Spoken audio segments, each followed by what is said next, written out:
एक समय की बात है। एक छोटा सा गांव था, शिवपुर। इसी गांव के कोने में एक पुरानी झोपड़ी थी, जहां वो अपनी माँ सुमित्रा के साथ रहता था। शिवनाथ बहुत गरीब था। उसके पास ना जमीन थी ना काम। दिन भर इधर उधर काम की तलाश करता, लेकिन लौटता तो खाली हाथ ही। हे प्रभु, मेरे बेटे को एक रोजगार दे दो। उसका चेहरा हर दिन और बुझता जा रहा है। उसकी आंखों में अब वो चमक नहीं रही जो बचपन में थी। ना जाने कब उसका भाग्य जगेगा।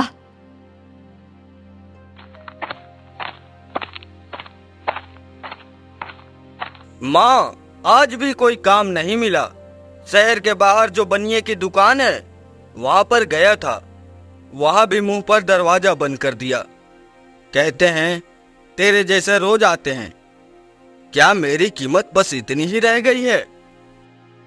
बेटा, दुनिया हमेशा चमकती चीजों को पहले देखती है, पर जो अंदर से सच्चा हो, मेहनती हो, उसका नसीब देर से ही सही पर चमकता जरूर है। मैं रोज प्रार्थना करती हूँ कि तेरा भाग्य बदले, पर शायद भगवान हमारी परीक्षा ले रहा है। परीक्षा? माँ, कब तक?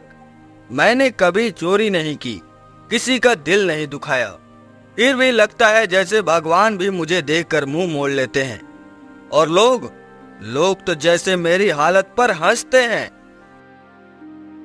लोगों की हंसी से फर्क मत पड़ने दे बेटा, बस अपने कर्म पर विश्वास रख। तू अगर हार मान गया तो फिर तेरे नसीब को दोष मत देना। सुमित्रा बहुत बूढ़ी हो चुकी थी, पर दिल में बेटे के लिए अपार प्यार और उम्मीद की लौ अब भी जल रही थी।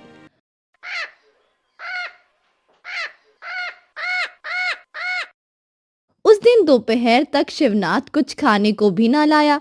सुमित्रा ने अपने हिस्से की बासी रोटी उसके सामने रख दी। माँ, ये तो तेरा हिस्सा है, मैं नहीं खा सकता। तू खुद इतनी कमजोर है। माँ का पेट बेटे की मुस्कान से भर जाता है। बेटा, तू खा ले। उस शाम जब सूरज डूब रहा था और गांव में हल्की ठंडी हवा चल रही थी, तभी जमीन के मालिक और गांव का जमींदार धर्मेंद्र साहू अपने दो सिपाही के साथ सुमित्रा के घर आए। अरे ओ शिवनाथ, बाहर निकल। 3 महीने से किराया नहीं दिया है। घर क्या मुफ्त का है? ये आखिरी चेतावनी है। अगली बार आया तो झोपड़ी तुड़वा दूंगा, समझे? मालिक, मैं कोशिश कर रहा हूँ काम की, पर अब तक कुछ हाथ नहीं आया। 2 हफ्ते का वक्त दे दो, बस 2 हफ्ते, फिर खुद आकर किराया दे दूंगा। वादा है मेरा। अरे तू देगा वादा? तेरे जैसे गरीबों के वादे तो उस सूखी नार जैसे होते हैं। दिखते तो हैं, पर पानी कभी नहीं आता। धर्मेंद्र चला गया, लेकिन उसके शब्द शिवनाथ के दिल में तीर की तरह चुभ गए। उस रात वो बहुत देर तक चुपचाप माँ के पास बैठा रहा। माँ, क्या इंसान का भाग्य सच में लिख कर आता है, या हम ही कुछ गलत करते हैं? भाग्य लिखा होता है बेटा, पर उसे पहचानने के लिए वक्त चाहिए। शायद तेरा वक्त अभी नहीं आया, लेकिन आएगा, जरूर आएगा। और उसी रात जब पूरा गांव नींद में था, शिवनाथ अकेला झोपड़ी के बाहर बैठा था, तभी दूर से एक धीमी आवाज आती है, लकड़ी की छड़ी की टप टप टप, और एक बूढ़ा मुसाफिर झोपड़ी के पास रुकता है। बेटा, तुम ही हो शिवनाथ? जी, आप मुझे जानते हैं?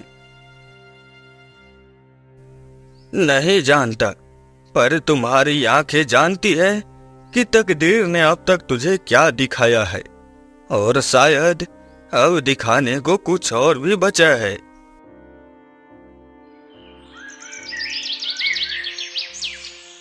अगली सुबह पक्षियों की चहचहाहट और गांव की चहल पहल फिर शुरू हो गई थी। लेकिन शिवनाथ की आंखों में नींद नहीं थी।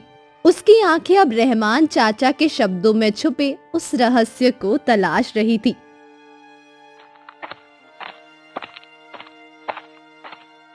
माँ, तू यकीन नहीं करेगी, पर रात को एक अजनबी आया था। नाम था रहमान चाचा। वो मेरे बारे में सब कुछ जानता था। कहता था कि मेरी किस्मत में कुछ खास लिखा है, पर मैंने तो अब तक सिर्फ खाली हाथ ही देखे हैं। क्या ये कोई सपना था? बेटा, जिंदगी में जब सब दरवाजे बंद हो जाते हैं ना, तभी कोई अजनबी उम्मीद की खिड़की खोलता है। हो सकता है वो भगवान का भेजा कोई संकेत हो। कभी कभी रास्ता कोई फकीर दिखा जाता है जो हम सोच भी नहीं सकते। माँ, रहमान चाचा ने एक छोटी सी पोटली दी। बोले इसे मंदिर के पीछे वाले पुराने कुएं के पास ले जाना। वहां जो भी दिखे उसे समझने की कोशिश करना।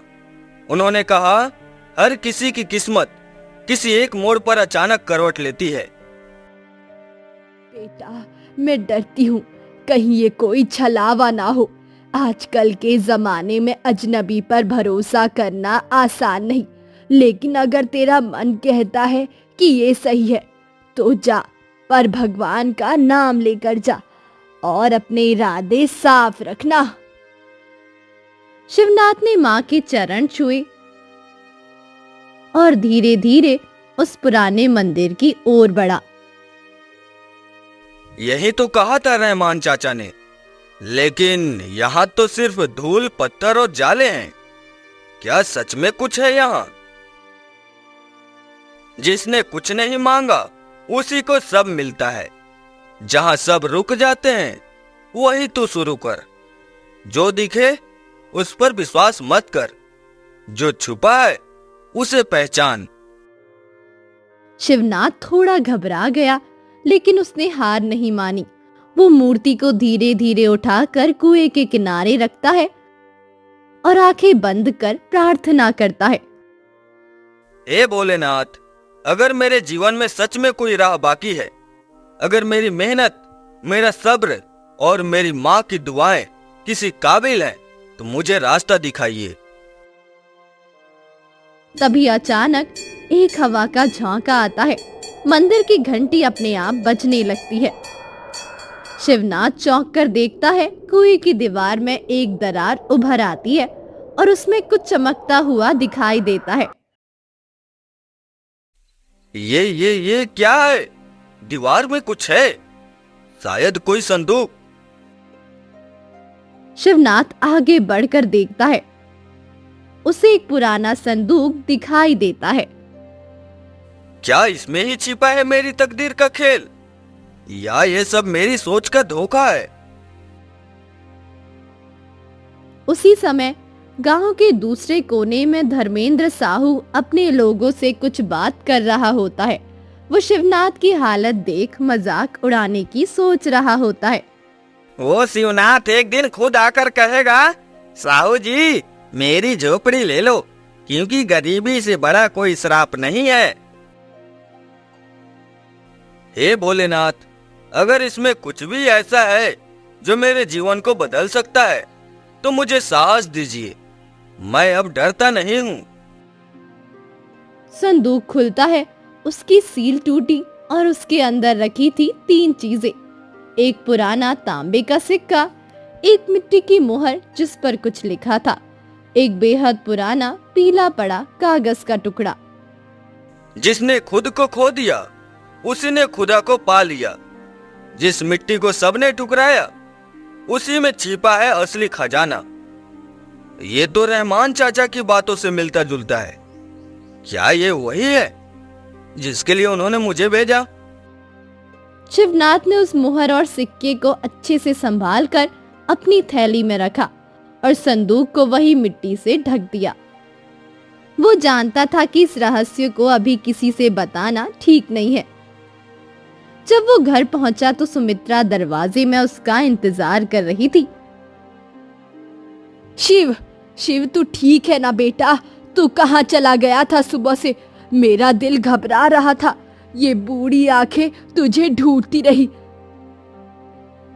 माँ, मैं वहीं गया था जहाँ भगवान ने भेजा था। कुछ मिला है, लेकिन क्या है ये अभी मैं खुद भी नहीं समझ पाया हूँ। बेटा, तेरे चेहरे पर जो चमक है वो पहले तो कभी नहीं देखी। लगता है जैसे तू कोई गहरा राज लेकर आया है। भगवान करे तेरी उम्मीद सच्ची हो। उसी रात शिवनाथ ने अपनी थैली के पास सोते हुए एक सपना देखा। रहमान चाचा फिर दिखाई दिए। बेटा, अब तू जिस रास्ते पर जा रहा है वो आसान नहीं है, लेकिन याद रख, जो सच को समझ लेता है वही उसकी कीमत पहचानता है। उस सिक्के को लेकर पुराने किले की गुफा में जाना, वही तेरा नसीब तेरा इंतजार कर रहा है। सुबह हुई। बिना किसी से कुछ कहे शिवनाथ निकल पड़ा गांव के पास के उस पुराने किले की तरफ, जो बरसों से वीरान पड़ा था। गांव वाले तो वहां जाने से भी डरते थे।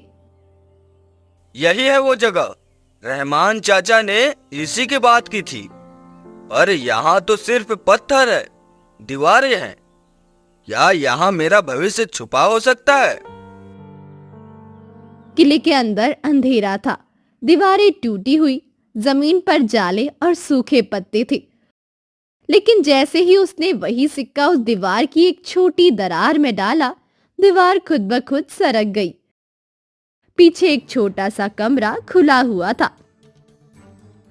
ए भगवान, ये तो पूरी एक तिजोरी जैसी जगह है।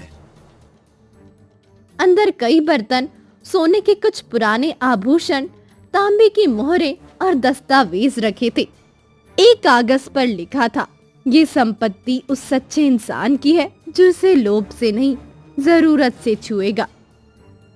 माँ, ये सिर्फ दौलत नहीं है, ये मेरी मेहनत, मेरा सब्र और तेरी दुआओं का फल है। आज पहली बार लग रहा है कि मैं किसी चीज का हकदार हूँ। शिवनाथ ने सब कुछ अपने पास नहीं रखा। उसने गांव के मंदिर को भी कुछ हिस्सा दान किया और एक अनाथालय बनवाने की योजना बनाई। वो अब अपने जैसे गरीबों का सहारा बन गया। बेटा, अब जब मैं तुझे देखती हूँ तो लगता है जैसे मेरी आंखों ने सब देख लिया है।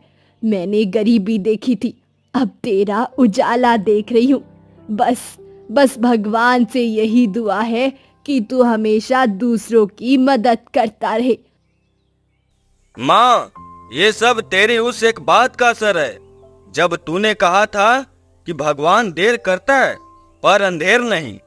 आज वो बात पूरी तरह से सच हो गई है। गांव में अब शिवनाथ को लोग साहब कहने लगे थे, लेकिन उसके पांव जमीन पर ही रहे। धर्मेंद्र साहू, जो कभी उसे झोपड़ी से निकालना चाहता था, आज खुद उसके घर आकर कर्ज की भीख मांगता है। शिवनाथ जी, वक्त ने सब कुछ बदल दिया। अगर माफी मिल सके तो मुझे माफ कर देना। मैंने कभी आपकी हालत पर हंसी उड़ाई थी, आज मेरी ही हालत देख लीजिए। धर्मेंद्र जी, जो बीत गया उसे भूल जाइए। मैं किसी से बदला नहीं लेता। बस याद रखिए, किसी गरीब की मजदूरी पर हंसना खुद की दौलत को गिरवी रखने जैसा होता है। शिवनाथ अब वो नहीं रहा था जो कभी टूटी झोपड़ी में माँ के साथ भूखा सोता था। अब वो गांव का सबसे सम्मानित और दयालु इंसान बन गया था। भाई और बहनों, मैं जानता हूँ कि मेरे पास अब बहुत कुछ है, लेकिन ये सब मैं अकेले अपने लिए नहीं रख सकता। जो मैंने पाया है वो मुझे मेहनत, माँ की दुआ और एक अनजाने इंसान की रहनुमाई से मिला है। हमने तो जिंदगी में सिर्फ दुखों में गुजारी, बहनों, लेकिन अब हमारे बच्चे नई रोशनी में जी सकते हैं। मौसी, क्या मैं भी एक दिन शिवनाथ भैया जैसी बन सकती हूँ, सबकी मदद करने वाली? हाँ बिटिया, क्यों नहीं। बस तुझे अपने नसीब पर भरोसा रखना होगा और मेहनत नहीं छोड़नी होगी। अब धर्मेंद्र साहू भी बदल चुका था। उसने अपनी जमीर की आवाज सुनी और शिवनाथ से माफी मांगकर गांव के कामों में लग गया। अब वो लोगों की मदद करने लगा था।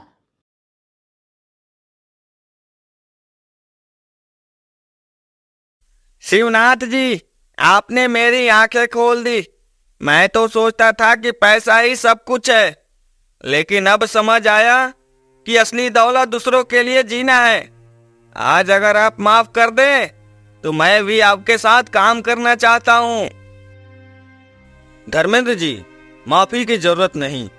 जब सोच बदलती है तो आदमी भी बदल जाता है। एक दिन गांव में एक अजनबी आया, वही रहमान चाचा, अब और बूढ़ा हो चुका था। बेटा, तूने नसीब की असली परीक्षा पार कर ली। तुझे दौलत मिली, लेकिन तूने उसे सिर पर नहीं चढ़ाया, दिल में रखा। तूने जो पाया बांट दिया। अब तुझसे कोई कुछ नहीं छीन सकता। चाचा, अगर आप उस रात मुझे वो रास्ता ना दिखाते तो शायद मैं आज भी हार मानकर बैठा होता। आपने कहा था, जिसे खुद की परछाई पर भी भरोसा ना हो, वो उम्मीद की रोशनी कहां से देखेगा।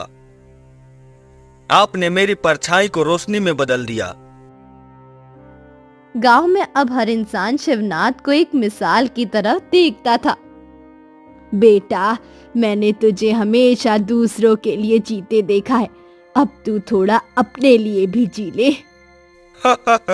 माँ, जब मैं दूसरों के चेहरे पर मुस्कान देखता हूँ, वही मेरा अपना जीवन लगता है।